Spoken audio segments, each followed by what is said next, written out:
ये एक competitive exam है, सिर्फ खुद से पढ़ाई करने में सेंस नहीं है। आपको अपनी कंपटीशन देखनी पड़ेगी। जैसे हम राजेंद्र नगर में रहते हैं, यहाँ पे इतने लोग पढ़ाई करते हैं। जब आपको अपनी कंपटीशन का एहसास होता है तब आप सही मेहनत करते हो। TVF एस्पिरेंट्स जो सीरीज आई थी वो देखकर भी मुझे काफ़ी लगा कि यार यहाँ पे पढ़ाई काफ़ी अच्छी हो सकती है। 25 या 26 की उम्र हो जाती है तो घर वाले भी सोचते हैं कि बेटा कहीं पे सेट हो जाए तो अच्छा है। मुझे रिजल्ट पता चला, मैंने पहली चीज़ तो अपनी मम्मी को वीडियो कॉल किया एंड वीडियो कॉल पे जब मैंने बताया उन्हें तो वो रोने लग गई। ये जगह ही ऐसी है कि इतने एस्पिरेंट्स है, पढ़ाई होती है इतनी कि अगर आप फोकस्ड हैं और आपका अगर मकसद पढ़ाई करना है तो आपको इससे बेटर माहौल नहीं मिलेगा। काफ़ी सोर्सेज कलेक्ट करना, हर कोई नया किताब कह रहा है उसको आप फॉलो करो, तो आप अपने मन की बात नहीं सुन पाते हैं। तो ऐसे काफ़ी तरीके के डिस्ट्रैक्शंस होते हैं, कई बार गलत संगत लग सकता है। गर्लफ्रेंड बॉयफ्रेंड वाला भी चक्कर होता है यहाँ पे तो होता है, मतलब है। आप लोग बच गए हैं? हाँ सर, हम तो बच गए। हमने अपने आप को बचाया नहीं। एक दीदी आती है वो बना के जाती हैं, क्योंकि टाइम इतना रहता नहीं है और 4 लोग हैं इस घर में, तो 4 लोग का कोई खाना बना नहीं सकता है। हफ्ते का सब्जी हम ला के रख देते हैं, पूरे हफ्ते का सब्जी सब ला के रख देते हैं फ्रीज में ला के रख देते हैं और दीदी को बोलते हैं जो मिले वो दिन में एक बार सुबह एक बार शाम को। और जब मैं टॉपर लिस्ट देखता था तो ये ऑनेस्ट मैं बता रहा हूँ कि आई टू सी टॉपर्स, ये बोलता था कि यार ये तो IIT से है, तो इसकी स्ट्रेटजी तो मुझे देखनी ही नहीं है क्योंकि ये मेरे लिए वर्क ही नहीं करेगी, क्योंकि ये ज़्यादा स्मार्ट होगा ऐसा कुछ। अब हम ही खुद सोच के बनाते हैं ऐसा कुछ। बट सर ये एग्ज़ाम ऐसा है कि it is a very level playing field. सब बहुत सारे सब्जेक्ट्स हैं, हर सब्जेक्ट में कहीं ना कहीं आप अच्छे होंगे, कुछ पार्ट्स में अच्छे नहीं होंगे, वहाँ आपको वर्क करना पड़ेगा। घर वालों ने एक बार आपको बोल दिया कि हम आपके पीछे हैं और आप पढ़ो, जी जान से पढ़ो, पहाड़ चढ़ जाएगा आदमी। दोस्तों, आज के इस इंटरव्यू में हमारे साथ हैं अर्चित और अनूप। ये दोनों ओल्ड राजेंद्र नगर की इस कमरे में रहते हैं। इसी में रह के इन्होंने तैयारी की UPSC की, साथ साथ जर्नी शुरू की UPSC की, और साथ साथ ही इस बार जो 2023 की रिज़ल्ट आई है उसमें इनकी नैया पार लग गई है। इन दोनों ने इस बार UPSC क्रैक की है। Archit he got 153 rank and Anoop he got 293 rank. इन दोनों की जुगलबंदी, इन दोनों की दोस्ती, महाराष्ट्र से लेके दिल्ली तक का सफ़र, फिर UPSC की जर्नी, ये सारी चीज़ें आज के इस वीडियो में हम डिस्कस करें। साथ में हम ये भी बात करेंगे कि किस तरह इनकी स्ट्रगल रही। सबसे पहले Archit, congratulation. Thank you so much sir, thank you. Anup, congratulation. Thank you sir, thank you sir. कैसा लग रहा है आप लोग को? सर बहुत ही अच्छा लग रहा है। पहली बार मतलब ऐसे बड़ी एग्ज़ाम में मैंने मेरे जीवन में कम से कम तो मैंने पहली बार ऐसा कुछ किया है। तो मेरी खुशी से ज़्यादा घर वालों की खुशी को देख के मुझे बहुत खुशी ज़्यादा मिलती है। बहुत बढ़िया। Specially my mother, she always had very high hopes for me, so that was one of the very good things that had happened to me today. जी, काफ़ी खुशी हो रही है। जब रिज़ल्ट आया तब मुझे 2-3 मिनट लगा, मैंने नाम अपना बार बार देखा कि ये मेरा ही नाम है या नहीं, और फिर मैंने घर पे ये चीज़ बताई तो काफ़ी खुश हुए घर वाले, क्योंकि जाहिर सी बात है जब 25 या 26 की उम्र हो जाती है तो घर वाले भी सोचते हैं कि बेटा कहीं पे सेट हो जाए तो अच्छा है। तो उस हिसाब से एक अच्छा बैकअप मिल गया मुझे, और very proud feeling for me and my family. Actually तो मेरा पहले से प्लान था कि मैं घर से ही पढूं, पर जब फर्स्ट अटेम्प्ट में नासफलता मिली, मुझे असफलता मिली, तब मेरी मम्मी का ये प्लान था कि अगर आपको दूसरा अटेम्प्ट देना ही है तो आप पूरी तरह से करो और अच्छे से करो जो भी कर रहे हो। और उस टाइम पे घर वालों को भी सबको अच्छे से पता था कि दिल्ली में काफ़ी कोचिंग इंडस्ट्रीज़ है और काफ़ी अच्छी मेंटरशिप मिलने की संभावना बढ़ती है। तो ये मेरे मॉम का डिसीजन था कि you should go to Delhi and देखना चाहिए आपको कैसी पढ़ाई होती है। और सबसे बड़ी बात यह है सर कि ये एक कॉम्पिटिटिव एग्जाम है, सिर्फ खुद से पढ़ाई करने में सेंस नहीं है। आपको अपनी कंपटीशन देखनी पड़ेगी।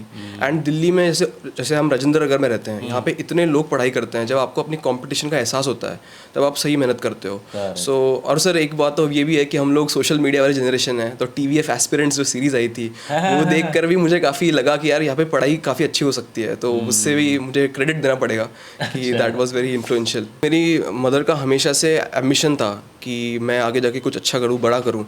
और सही कहने में तो सर बचपन से ही काफ़ी मुझे मोटिवेशन, एनकरेजमेंट मिली है फ्रॉम माई मदर साइड। तो उन्होंने हमेशा मुझे कहा था कि पढ़ाई अच्छे से करो, 12th में 10th में मार्क्स ज़्यादा लाने हैं और इससे आपका करियर बनेगा। एक तरीके से सर डिसिप्लिन बचपन से ही इनग्रेन करने में मेरी मदर का बहुत बड़ा रोल रहा है। तो I am very grateful to her कि उन्होंने मुझे ऐसा ट्रेन किया बचपन से। जैसे पहले से पता चल जाता है कि रिज़ल्ट कुछ दिनों में आने वाला है, वो हाइप बढ़ जाती है उसकी। तो जिस दिन रिज़ल्ट आया मुझे अभी भी याद है, अपने रूम में बैठा था और मुझे रिज़ल्ट पता चला। मैंने पहली चीज़ तो अपनी मम्मी को वीडियो कॉल किया एंड मेरी मम्मी थी बाहर पार्लर में थी, एंड वीडियो कॉल पे जब मैंने बताया उन्हें तो वो रोने लग गई वहाँ पे। और उन्होंने पार्लर में जो थी लेडी उनको गले मिल लिया उससे। तो मतलब बहुत ही इमोशनल था और मेरे डैड भी बहुत खुश थे और उन्होंने भी मुझे काफ़ी मोटिवेट किया है। मतलब सर घर पे ऐसा होता है कि अगर घर वालों ने एक बार आपको बोल दिया कि हम आपके पीछे हैं और आप पढ़ो, जी जान से पढ़ो, ताकत मिल जाती तो कोई पहाड़ चढ़ जाएगा आदमी। जी, जब मेरा इंजीनियरिंग ख़त्म हुआ उसके बाद मेरे पिताजी ने बोला कि आपके पास जो ऑप्शंस है आप कर सकते हैं।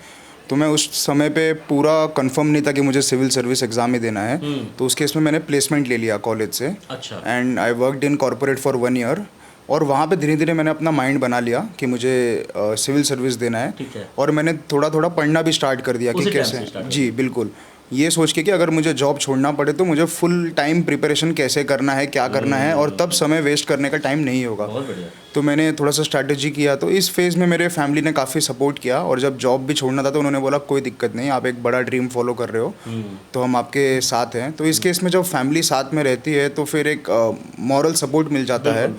और यही है कि जैसे जैसे अटेम्प्ट बढ़ते जाता है तो फैमिली का सपोर्ट और ज़्यादा इंपॉर्टेंट हो जाता है। ओल्ड आनंद में आप लोग पहली बार आए, किस तरह का माहौल था, नई जगह थी, किस किस तरह की प्रॉब्लम आई आपको? सर पहले तो दिल्ली आते हैं, जैसे मैं तो कभी दिल्ली में रहा नहीं हूँ, मैं नॉर्थ इंडिया भी बहुत कम आया हूँ। Correct. तो पुणे से यहाँ पे जब मैं आया पहली बार तो थोड़ा एक माहौल मिलजुलने में थोड़ी दिक्कत हो जाती है पहले पहले। बट सर ये जगह ही ऐसी है कि इतने एस्पिरेंट्स है, पढ़ाई होती है इतनी कि अगर आप फोकस्ड हैं और आपका अगर मकसद पढ़ाई करना है तो आपको इससे बेटर माहौल नहीं मिलेगा। लेकिन सर आपने मुझे पूछा है सवाल, तो मुझे ये भी बताना ज़रूरी है कि यहाँ पे डिस्ट्रैक्शन भी काफ़ी हैं और उनसे बचना आपकी रिस्पॉन्सिबिलिटी बन जाती है, क्योंकि यहाँ पे इतनी चीज़ें हैं करने को। दिल्ली इतना बड़ा शहर है, घूमना फिरना ये सब ज़्यादा हो जाता है कभी कभी। तो थोड़ा अपना फोकस मेंटेन रख के अगर कोई पढ़ सके, और पीयर ग्रुप जैसे मुझे अनूप के साथ फ्लैट में रहता हूँ मैं सेम, तो इतना अच्छा माहौल रहता है घर पे कि ओरिएंटेड स्टडी होती है, तो उससे बढ़िया और कुछ हो नहीं सकता। अनूप और अर्चित इसी घर में, इसी रूम में रहते हैं साथ में, आप दोनों में लड़ाई होती है? नहीं नहीं, बिल्कुल नहीं। नहीं होती होगी, झूठ बोल नहीं सर बिल्कुल नहीं, भाइयों की तरह रहते हैं बिल्कुल। यस सर, दोनों भाइयों की तरह रहते हैं। ये इनका प्यार है, ये मोहब्बत है, जो जिस चीज़ को लेकर भगवान भी खुश हुए और इन लोगों को कामयाबी मिली। डिस्ट्रैक्शन, ये बता रहे हैं डिस्ट्रैक्शन यहाँ पे ORN में, ओल्ड आनंद नगर में, मतलब दिल्ली के ओवरऑल जो यूपीएससी की तैयारी, किस तरह से की डिस्ट्रैक्शन आती है, मतलब जनरली? जहाँ तक मैंने देखा है कि हम फ्रेंडशिप्स बना लेते हैं और फिर यही ग्रुप स्टडी के चक्कर में एक्चुअल में पढ़ाई नहीं हो पाती है ज़्यादा। फिर कई बार हम सोचते हैं कि थोड़ा दिल्ली घूम लें, एक्सप्लोर कर लें, नए शहर में आए, तो वो स्टार्ट हो जाता है।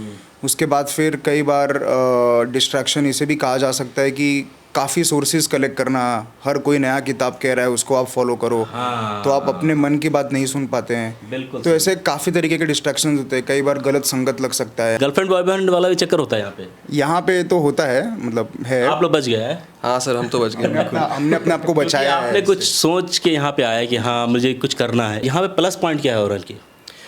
सर प्लस पॉइंट तो बहुत है। जैसे एक तो यहाँ पे इतने अच्छे टीचर्स हैं और जो बहुत एक्सपीरियंस्ड है, जिन्होंने खुद अटेम्प्ट्स दे रखे हैं काफ़ी बार, तो उनसे आपको काफ़ी प्रेरणा मिल सकती है और आपको गाइडेंस मिलेगी सही कि आपको किस तरीके से कौन सा विषय पढ़ना है। और आंसर राइटिंग के लिए कोचिंग टेस्ट सेंटर्स हैं यहाँ पे, आप ऑफलाइन जाके दे सकते हैं। और प्रीलिम्स विलिम्स के चक्कर में जैसे आपको अगर ऑफलाइन जाके टेस्ट सेंटर देना है, क्योंकि सर होता क्या है कि एग्ज़ाम के दिन जाना और वहाँ पे भीड़ के बीच में लाइन में खड़े होके वहाँ पे एग्ज़ाम में स्ट्रेस में लिखना, ये और अपने घर पे पेपर लिखने में बहुत अंतर है।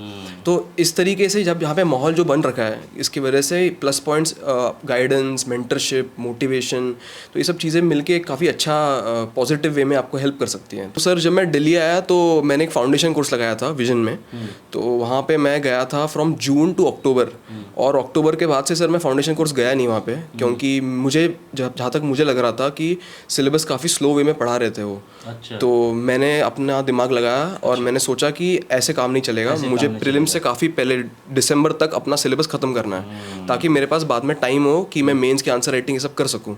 तो जो इंपॉर्टेंट क्लासेस थी डेफिनेटली इकोनॉमिक्स, हिस्ट्री, ज्योग्राफी, ये सब मैं अटेंड करता था, बट बाद के जो छोटे मोटे टॉपिक्स होते हैं जैसे सोसाइटी ये सब, तो ये काफ़ी लेट शुरू हुई थी क्लास में इटसेल्फ, तो मैं नहीं जा पाया। तो मेरा प्रिपरेशन जो दिल्ली में है, मैं कहूँगा मोस्टली सेल्फ स्टडी रहा है। ऑप्शनल भी मैंने बाद में ही टेस्ट सीरीज़ लगाई जब मेंस के बाद, तो सेल्फ स्टडी आई थिंक सबसे बड़ा रोल प्ले किया मेरे इसमें। आप सर कैसे हुआ, आप यहाँ आए, किस तरह से आगे चीज़ बढ़ी? जी, यहाँ पे मैं आया तो सबसे पहले मैंने सोशियोलॉजी का क्रैश कोर्स लगा लिया क्योंकि ऑप्शनल करना ज़रूरी था। और मैंने जीएस के लिए कोई स्पेसिफिक क्लास नहीं लगाया था। हालांकि मेरे मेंटर थे हिमांशु सर एरिट एकेडमी से, वो मुझे हेल्प करते थे। सीसैट के केस में मेरे जो एक और फ्लैटमेट है अभिषेक इनामदार सर, वो मुझे हेल्प करते थे। तो ऐसे कुछ कुछ मेंटर्स का रोल काफ़ी इंपॉर्टेंट रहा। और इसके साथ मेरे लिए भी सेल्फ स्टडी ये काफ़ी इंपॉर्टेंट था। खुद से ही चीज़ों को लेना, बार बार रिवाइज़ करना, चीज़ों को कम रखना और उनको बार बार पढ़ना, ये मेरे लिए काफ़ी वर्क किया। हिमांशु सर ने जो आपको जो क्लासेस दी थी जीएस के लिए, वो क्या फाउंडेशन कोर्स था, क्या था? सर वो मैंने टेस्ट सीरीज़ वहाँ पे लगाई थी, आंसर राइटिंग कोर्स था। तो उससे फ़ायदा हुआ आपको, राइट? जी बिल्कुल। उससे एक्चुअली स्टार्टिंग में जब मैं आंसर सही से लिख नहीं पाता था, तो एक हैंड होल्डिंग के तरीके से मुझे मिला कि कैसे आंसर्स लिखने हैं। तो दिन में 2 आंसर्स थे, फिर वो धीरे धीरे बढ़ के 4-5 आंसर्स हो गए, और फिर प्री और मेंस के बीच में 10 आंसर, और फिर फाइनली 20 आंसर। तो इस केस में हेल्पफुल काफ़ी था। और ओवरऑल भी एक मेंटर का जो रोल रहता है वो काफ़ी यूज़फुल तो होता ही है। मेरा फिलॉसफी है। ओह, फिलॉसफी के पहले टॉपर हमें मिले हैं। फिलॉसफी बहुत ही रेयर होता है। फिलॉसफी क्यों, फिलॉसफी लेने की क्यों ज़रूरत पड़ती है?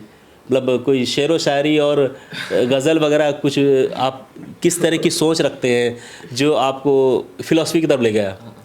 सर तो इसका बेसिकली घर से शुरुआत होती है इसकी। मेरे घर पे काफ़ी दर्शन शास्त्र को लेके प्यार प्रेम है। मेरे मॉम, मेरे डैड दोनों काफ़ी स्पिरिचुअलिटी में है, डीप है। और सर मेरे को पर्सनली भी ऑर्गेनिकली इंटरेस्ट डेवलप हो गया था इंजीनियरिंग के टाइम से ही। ओके। तो मुझे काफ़ी अच्छा लगता था सोचने में कि हम जीवन का क्या अर्थ है, ये सब। तो काफ़ी अच्छा लगता है। और सर जब फिलॉसफी का ऑप्शन मिलता है यूपीएससी में पढ़ने के लिए, तो इसे पढ़ाई की तरह नहीं देखा जाना चाहिए। मुझे लगता है ये एक अपॉर्चुनिटी है। आप जो चीज़ें जनरली अपने लाइफ में शायद आपको टाइम ना मिले पढ़ने को, वो आप यहाँ पे पढ़ के उस पर नंबर ला सकते हो। तो मुझे ये बहुत बड़ी अपॉर्चुनिटी दिखी और मैंने सोचा नहीं ज़्यादा सर, मेरे फिलॉसफी दिख गया, मैंने ले लिया। ऑप्शनल सोशियोलॉजी के लिए क्या किया था आपने? सर सोशियोलॉजी के लिए मैंने टेस्ट सीरीज़ लगाया था। और सोशियोलॉजी के लिए एक चीज़ इंपॉर्टेंट है कि आप रेगुलरली टेस्ट देते जाओ, कोई भी टेस्ट मिस मत करिए आप। और वही है कि प्री और मेंस के बीच में हर संडे को एक टेस्ट होता था कुछ चैप्टर्स के, और मैं वो रिवाइज़ करके टेस्ट देने जाता था।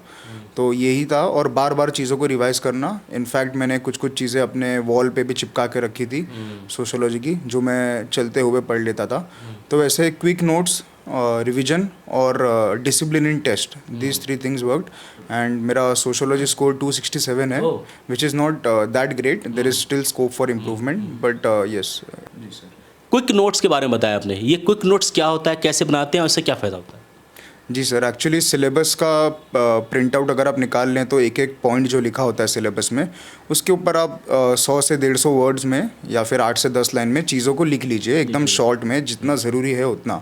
उसमें पॉजिटिव्स, नेगेटिव्स, एडवांटेजेस और कुछ केस स्टडीज़ अगर हो, और क्या बेनिफिट्स है ओवरऑल, ऐसे हर चीज़ों के बारे में आप लिख लीजिए और उसको कहीं ऐसे जगह पे लगा दीजिए, या फिर लैपटॉप पे सेव कर लीजिए, बुक में लिख लीजिए, या फिर कोई वॉल पे चिपका दीजिए, जहाँ पे आते जाते नज़र पड़ते जाए। और एग्ज़ाम में वही है कि अगर 7 मिनट में आंसर लिखना है आपको, तो चीज़ें आपके माइंड में होनी चाहिए, और याद करने का टाइम मिलता नहीं है ज़्यादा।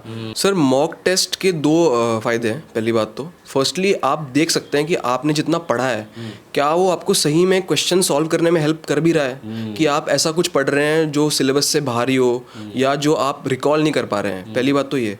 और सेकेंडली सर मुझे लगता है कि ये काफ़ी हेल्पफुल है इन द सेंस कि जब आप मॉक टेस्ट देने जाते हैं तब आप काफ़ी बाकी बच्चों के साथ बैठते हैं, आंसर करते हैं, तो ये एक लेवल ऑफ एंग्जाइटी होती है। अगर आप कोई चीज़ 10 बार करें, तो जब आप एक्चुअल एग्जाम में जाते हैं, जैसे मुझे याद है जब मैं प्री के एग्ज़ाम के लाइन में खड़ा था, तब मैं काफ़ी कॉन्फिडेंट फील कर रहा था, क्योंकि मुझे ऐसा लग रहा था मैं कोई दूसरा ही ऑफलाइन मॉक देने आया हूँ। अच्छा। तो इस तरीके से जब कॉन्फिडेंस होता है तो आदमी और अच्छे से परफॉर्म करता है। तो ये 2 चीज़ें मुझे लगता है मॉक टेस्ट में काफ़ी बेनिफिशियल रहती हैं। और तीसरी चीज़ तो है सर कि जो भी गलतियाँ आप करते हैं वो आप सुधार सकते हैं, और ये गलतियाँ फिर एग्ज़ाम में कभी नहीं होती।